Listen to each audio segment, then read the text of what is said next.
역사상 가장 영향력 있는 역사서를 꼽으라면 아마 많은 분들이 이 책을 떠올릴 겁니다. 바로 사마천의 사기죠. 오늘은 그 중에서도 핵심이라고 할 수 있는 열전을 중심으로 어떻게 사람의 이야기가 곧 시대의 역사가 되는지 한번 파헤쳐 보겠습니다. 정말 이 질문 살면서 한 번쯤은 다들 해보셨을 거예요. 왜 착하게 산 나는 힘들고 저렇게 못된 사람은 잘 먹고 잘 살지? 하는 그런 생각 말이에요. 이게 수천 년 전에도 똑같았나 봅니다. 도대체 이 세상에 정의라는 게 있긴 한 걸까? 이런 근본적인 물음이죠.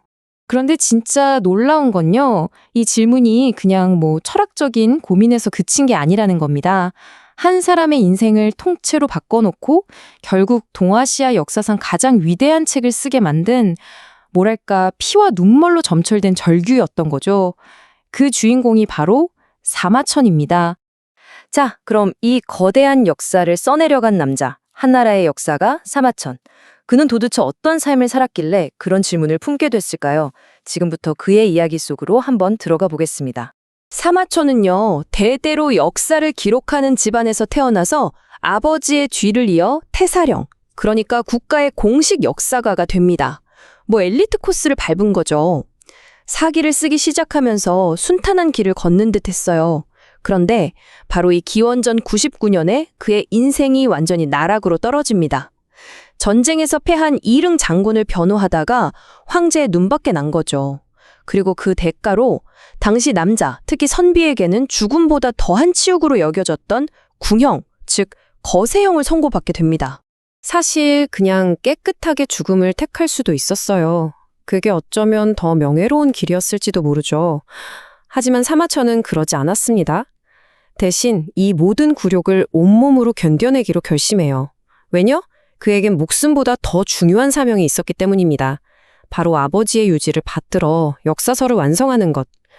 부당하게 사라져간 사람들의 이야기를, 그 목소리를 역사에 영원히 새기기 위해 그는 치욕을 삼키고 살아남기를 택한 겁니다.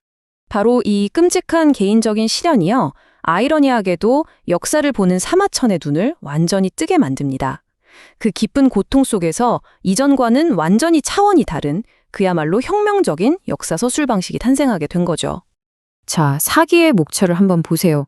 좀 놀랍지 않나요? 전체 130권 중에 무려 70권, 그러니까 절반이 넘는 분량이 바로 열전으로 채워져 있어요. 이 열전이 뭐냐면 바로 평범하거나 혹은 비범했던 개인들의 전기입니다. 황제의 기록인 본기나 제후들의 기록인 세가보다 훨씬 많은 거죠. 이게 바로 사마천이 일으킨 혁신의 핵심입니다. 이게 무슨 의미냐면요. 그 전까지의 역사라는 건 오직 왕과 황제, 귀족들만을 위한 족보 같은 거였어요. 그들만의 이야기였죠. 그런데 사마천은 그 카메라를 확 돌려서 사회 전체를 비춘 겁니다. 역사의 주인공은 왕뿐만이 아니다 라고 선언한 거나 마찬가지예요. 그래서 열전에 등장하는 인물들을 보면 정말 스펙트럼이 넓어요.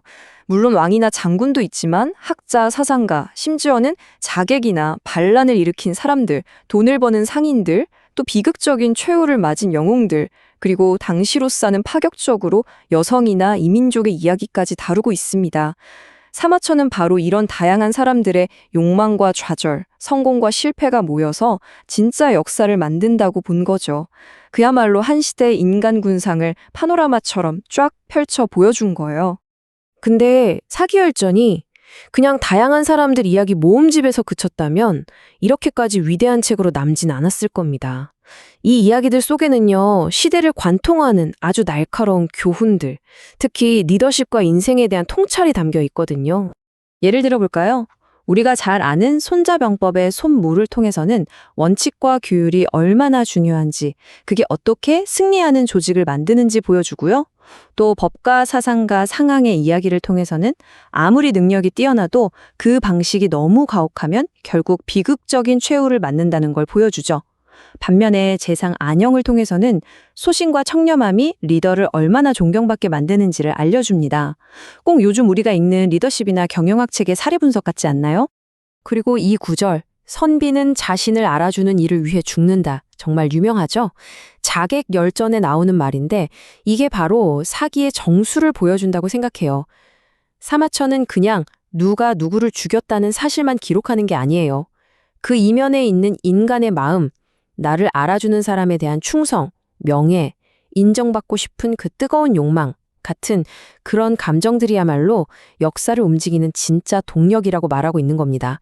자, 그럼 2000년도 더 지난 지금 우리가 왜 이 사기를 계속 읽고 이야기해야 할까요? 사마천이 우리에게 남긴 진짜 유산이 뭔지 그 핵심을 한번 짚어보겠습니다. 사기에서 정말 빼놓을 수 없는 아주 독특한 장치가 바로 이 태사공왈입니다. 매 챕터가 끝날 때마다 사마천이 직접 등판해서 태사공은 말한다 하면서 자기 생각을 밝히는 거예요. 이건 그냥 객관적인 사실만 전달하는 게 아니라 역사가로서 나는 이 사건을, 이 인물을 이렇게 본다 하고 자신의 평가와 판단을 덧붙이는 거죠. 당시로서는 정말 대담하고 파격적인 시도였습니다. 그러니까 사마천은 그냥 과거를 박제해서 보여주는 기록자가 아니었던 거예요. 그는 이 태사공화를 통해서 과거와 끊임없이 대화하고 또 논쟁한 겁니다.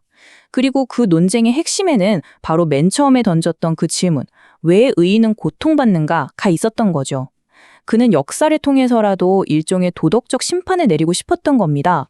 현실에서는 억울하게 죽어갔지만 자신의 글을 통해서 그들의 명예를 되찾아주고 싶었던 그런 절박함이 담겨 있는 거죠.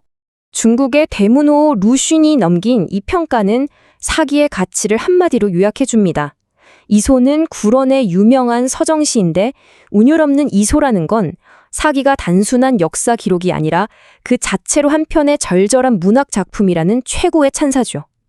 역사적 사실 속에 인간의 온갖 감정이 녹아있는 위대한 서사시라는 뜻입니다. 그리고 그 영향력은 정말 어마어마했습니다. 사마천이 만든 이 인물 중심의 역사 서술 방식, 이걸 기전체라고 하는데요. 이게 그냥 하나의 스타일로 끝난 게 아니라 이후 2000년 동안 중국은 물론이고 우리나라의 삼국사기, 고려사 같은 모든 공식 역사서의 표준, 즉 바이블이 됩니다. 정말 한 사람의 고통과 집념이 2000년의 역사를 기록하는 틀을 만들어버린 거죠. 사마천은 우리에게 보여줬습니다. 사람을 기록하면 시대가 보인다고. 결국 역사는 사람의 이야기라는 것을요. 자, 이 질문을 이제 우리 스스로에게 던져볼 시간입니다. 먼 훗날 역사가들이 21세기 초반, 바로 지금 우리가 사는 이 시대를 기록할 때 과연 어떤 사람들의 이야기를 통해 우리 시대를 정의하게 될까요? 그리고 그 이야기 속에 여러분과 저는 어떤 모습으로 기록될 수 있을까요?